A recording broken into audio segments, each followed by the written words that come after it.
years ago, this very week, 20-year-old Frank Bruno was having his first professional fight against Lupi Guerra. Tonight, Bruno is about to have his 41st contest, back in the ring for the first time since his unsuccessful challenge for Lennox Lewis's world title. Right over the top for Bruno, and Lewis has dropped. Lewis is in trouble. Bruno's got Lewis going. And Bruno has got to try and bite down. He's going to go.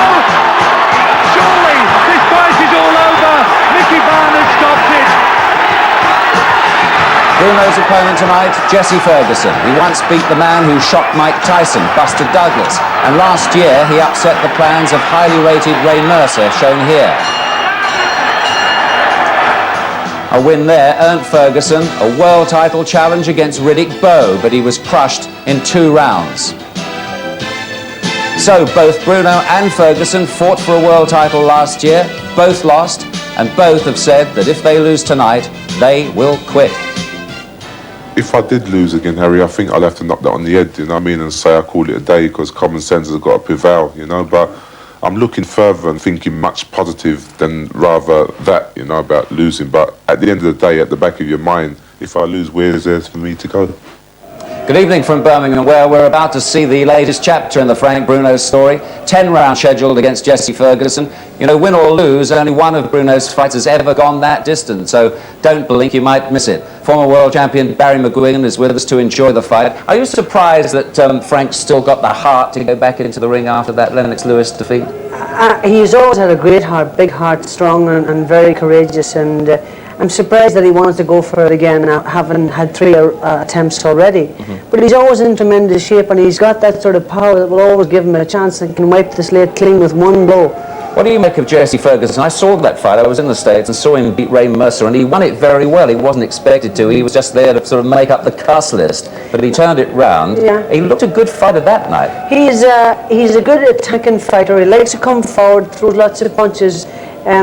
He doesn't have great legs. He's not a great mover, and his lateral movement is quite good, but he walks straight in. And the fact is, he doesn't really have the one punch finish that you need to have to fight someone like Bruno. And the fact that he comes forward is going to make him easier to hit. And he's 37 years old coming. It's just around the corner, and I really think that Bruno's got the sort of power. And it will maybe take a couple of rounds before he actually nails him, but it's going to happen sooner or later. I'll tell you this, Ferguson talks a good fight. I met him last week, and he talks I know a lot of fighters do, but he talks a real good fight, and he thinks he can stop Bruno with a left hook. Well, maybe he can. He's positive. I spoke to him in the dressing room not so long ago, and he sounded very positive, and he has to be positive to go in there in the first place. He said he's not going to lay down from the first blow that he takes from Bruno. But we've had this said before many times, and the guys that always talk good fights end up getting plastered in a couple of rounds. So you would go for Bruno? Very much so. I think Bruno's going to get this over and done with within 6 rounds, maybe sooner. All right. Thank you very much, Barry. Well, very shortly we'll be joining Harry Carpenter at ringside. But now, here come the fighters.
Jesse Ferguson, the first to complete the long, long walk from the dressing room, and gets a good cheer.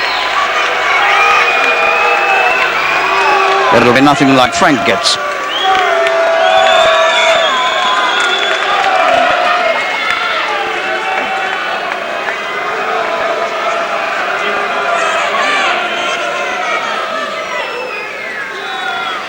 And now, Jesse Ferguson must await the arrival of Frank Bruno. The Bruno career sets out on another comeback tonight. But of course, the big question is, will Britain's paying public go along with it? Well, there's a pretty excited crowd here tonight at the NEC in Birmingham, awaiting the entrance of the big man. Interesting stories going around here today that the Ferguson camp were feeling so confident that they had, in fact, they say, plonked down £2,000 on themselves to win this fight at the odds of 5 to 1. We'll see.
There are entrances and there are entrances. That was an entrance. Ably assisted by Sir Edward Elgar.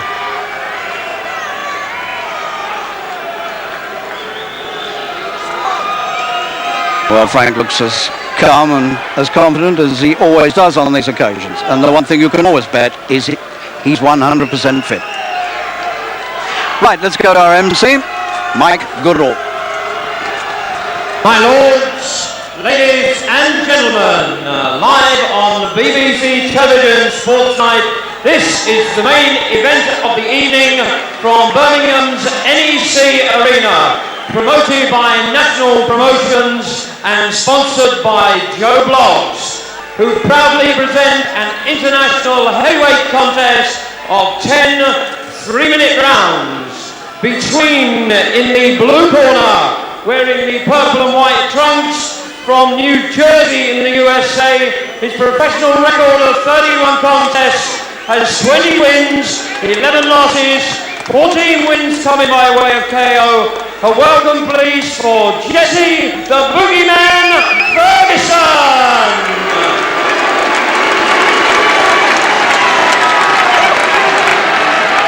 And in the red corner, wearing the red, white and blue trunks from London, a former ABA champion with a professional record from 40 contests of 36 wins, 4 losses, 35 wins coming by way of KO, the former undefeated heavyweight champion of Europe, Frank Bruno!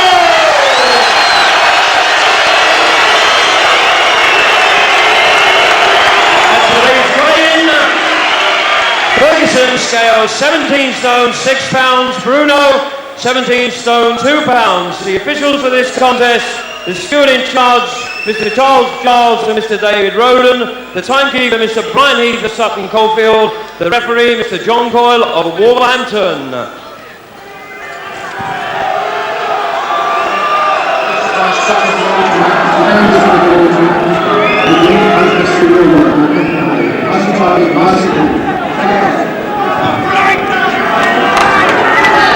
Fred looks across at what can only be described as the portly figure of Jesse Ferguson, 17 and a half stone almost, a few pounds heavier than Frank himself, who's 2 pounds heavier tonight than he was against Lennox Lewis in October. Scheduled for 10 rounds. And Bruno psychs himself up with a little tap of the gloves before he goes to work.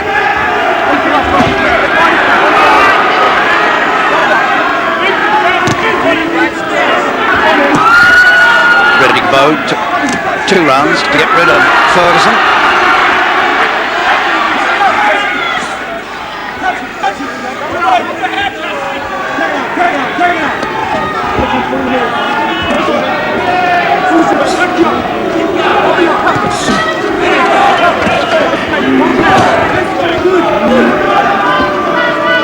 For this fight, Bruno went back to his old training haunt at the Springs Hydro in Leicestershire after having trained at home for the Lennox Lewis fight.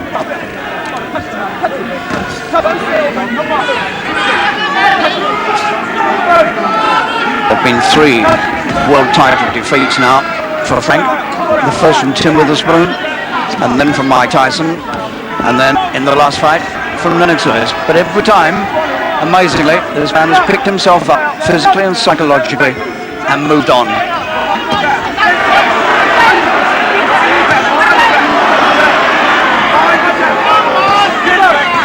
And all the scoring punches in these opening couple of minutes coming from Bruno. And Big Jesse is looking a little unsteady on his pins.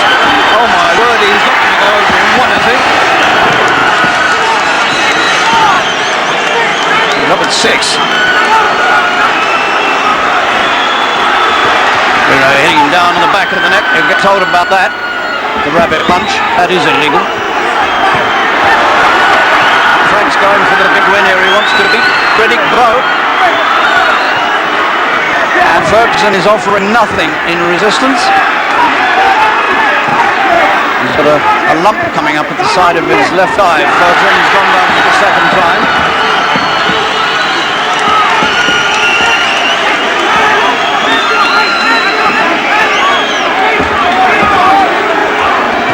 Well, all I can say is that Bruno is going in doing his stuff, and Ferguson is woefully vulnerable, woefully weak, and he's gone inside a round, and that takes some believing. That was never on the cards before the fight. One expected Ferguson to put up some sort of show, but when you look at his physical condition, the huge corporation, the fact he's come in at 17, almost 17 and a half stone, he's 8 pounds heavier than he was in his last fight against Ray Mercer, and much heavier than that when he fought against Riddick Bowe. So Ferguson, I don't think, was in ideal shape, and certainly when you look at this sort of stuff, you realise he couldn't be. These are not great punches from Bruno. These are hitting him on the top of the head. Everyone on the top of the head. Never got a clean shot at his chin at all. The last was a rabbit punch. He got up at 6 from that. But he looked totally lost from the first assault. And this time he had a bump coming up by his left eye. And it all came to an end inside a round. I suppose it'll go down as a good Bruno victory, but it's a pathetic Ferguson performance. Ladies and gentlemen, after 2 minutes, 22 seconds of the first round, the referee John Coyle has stopped the contest. Ferguson being in no position to continue. The winner, Frank Bruno! Well, quite a few people have paid anything up to £100 to watch that tonight, and I don't think one of them will reckon they've got their money's worth. Laura Bruno, Frank's wife, is in the ring, looking a little bit happier tonight than she was the night he lost to Lennox Lewis. There she is. So, we have yet another Frank Bruno first round win. That's his 12th, by the way. His 12th one-round win in 41 professional fights. Not the quickest by a long way. Once had a 42nd win against Gilberto Acuna back in 1982. And tonight, Frank Bruno was celebrating almost exactly within a day 12 years as a professional. And the big man has come up alongside me. So I suppose I better do an interview. Where did you spring from, Frank? I'm here, Harry. Right. Frank Bruno's with us. Now then. Yeah, no problem. It won't take you long to tell me about it. Yeah. So tell me about it. I was trying to measure him up with the left hand, and it was George and Keith, and John sent me to try and be cool, and I caught him over the head, the top of the temple with the right hand. His legs went a little bit, and I got a little bit sort of like carried away, but I thank God that one's over, Harry. Do you think that's the Ferguson you expected to fight?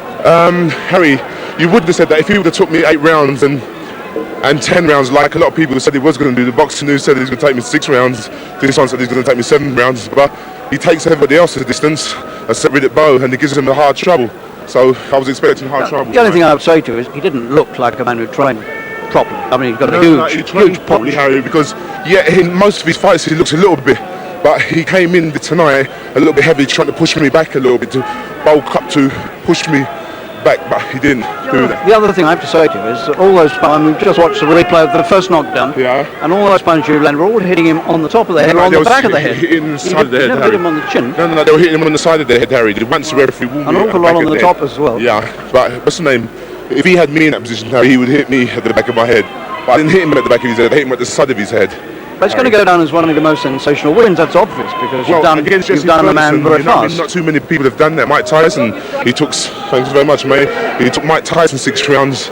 Ray Mercer, he took him the distance twice, and I thought he beat him twice. He beat him once and got away with the decision, but recently he went the distance with Ray Mercer, and he was a full WBO champion. So I don't know why you're trying to put me down, Harry. I'm not trying to put you down. I'm trying to sort out the facts of the fight, because it didn't look as though the man ever put up any sort of opposition. Yeah, Harry, sometimes when you go in a fight, you go in there to win, no matter how you win, as long as you win. And if he would have done that to me, then you would have said, oh, Frank, it's time for you to call it a day. I've done it to him, Harry, so all I can do is be happy and answer your question. What I'm saying is, I don't think you would go down from punches on the top of the head. That's what I'm trying to say. I hope I don't, Harry, no more anyway. I hope I don't, no more. Hope I don't. But I'd like to say hello to everybody that's been looking after me.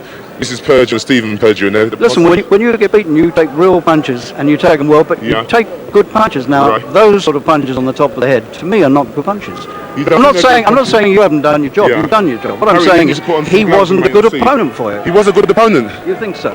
You say he wasn't. He didn't look like a good opponent tonight. Yeah, but Harry, on paper, he was a durable sort of guy. A lot of people said that he would have taken me 8 rounds or 6 rounds. He was durable. You know what I mean? People were thinking that he was going to beat me tonight.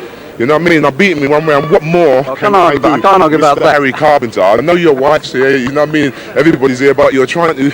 I beat him in 1 round. If I would have went 8 rounds, I'm trying to get the thing in perspective. I'm trying to put it in perspective as well, Harry. You know what I mean? If I beat him in 1 round, if I'd have took him 8 rounds, you just said, Frank, I think it's about time for you to call it a day. I beat him in 1 round. What more do I need to do, Harry? Okay. Now, from your point of view, it's a great win. I accept that totally. Thank you very much, Harry. What did Laura say to you when she got up?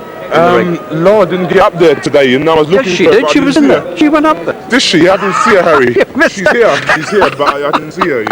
But at the end of the day, Harry, I know you're trying to sort of like not the opponent. You cannot not the opponent, because at the end of the day, he was a credible opponent. He may be 36, but if you look on his record and talk to professional people, he was expected to give me 6, 8, or even go the distance with me. I weren't expected to do that tonight. I've done that tonight, Harry, so I feel pretty happy, because I got. Yes, I may not have gone 8 rounds, but I won. Congratulations. I'm going to get out before you take a shot at me. No, I won't take a shot. Hello, everybody. Thank you very much, Harry. You take it easy. Nice one. Cheers. Nice one. All right, there. Well, I tell you what, I think that was a better argument than we saw in the ring, Barry. I don't know. But It lasted longer. Yeah, what was your impartial view of it? Ferguson was not really a credible opponent. It didn't seem on that. Well, on that performance, it didn't seem that he was, but on record, he was a decent opponent, and I expected him, as I said earlier, to go maybe 6 rounds, and I said then at the end of it maybe less. Yeah. Of course, he wasn't in as good a condition as he should have been, and those heavy-handed right hands that Bruno lands on the side of your head, he's incredibly powerful, especially up close. He's got heavy, and he can bludgeon you to the floor with those sort of, it sort of comatizes those sort of short punches. So he hit him with several of those and stunned him to the floor, and really you can't help feeling disappointed because Ferguson's Here's the first knockdown. Yeah, here's the first knockdown. He hit him with the right hand. Now let me tell you something, when you get hit on top of the head like that, around the side of the head, it affects the central nervous system. Your legs go, and just as we're seeing here from Ferguson, he went completely. Now, you can't help feeling disappointed because if you look at his stomach, as Harry said, he looked very portly and out of condition. But still, he took a lot of those heavy right hands on the side of the head. This is just from a different angle. This is from a different angle. It's the same knockdown. But it's difficult for the paying public to be satisfied with something like exactly, that. I mean, Bruno's happy. He's won, yeah. and he's won in an easy fashion for him. Exactly. Well, as I say, this is not going to do him any good. Yeah. He may have won in the first round against a reasonably credible opponent. And again, we see the little short, powerful punches. Bruno's got that much power in his upper body that even short punches like that can really, as I say, knock you semi-conscious. He's an incredibly powerful big man, but it was disappointing from our point of view. The fact remains that it's really only the best really heavyweights that have beaten Frank, isn't it? They've all been world champions at one time or another. Exactly, only 4 defeats, and they're all world champions at one time or another. And he's still in there, and he's ready to fight. And there aren't many, as I say, there aren't many guys that have had 3 cracks at the world title and still remain as enthusiastic as Frank. He's still there, and he wants to fight the winner of next Saturday's. Well, I was going to ask you about that because it's Bent against Hyde, isn't it, on Saturday? Michael Bent, of course, holds the version of the world title, the WBO. Yeah. It's got less prestige than the other versions, but it didn't stop you, Bent, did it? He's a WBO champion, earning a lot of money and yes, indeed, and doing very well. He's made a lot of money. So you see the possibility now of Bruno meeting the winner of that one on Saturday. Well, that's his goal, you think? Yes, of course, it is his goal. He wants to fight the winner of this fight on Saturday, and you have to give him a great chance against either of the guys. Whichever one wins, Bruno's got a great chance against him. Yeah. So a version of the world title may come his way one way or another. I think this could be the lucky time from you. You never know. Okay. Thanks very much, Barry, for the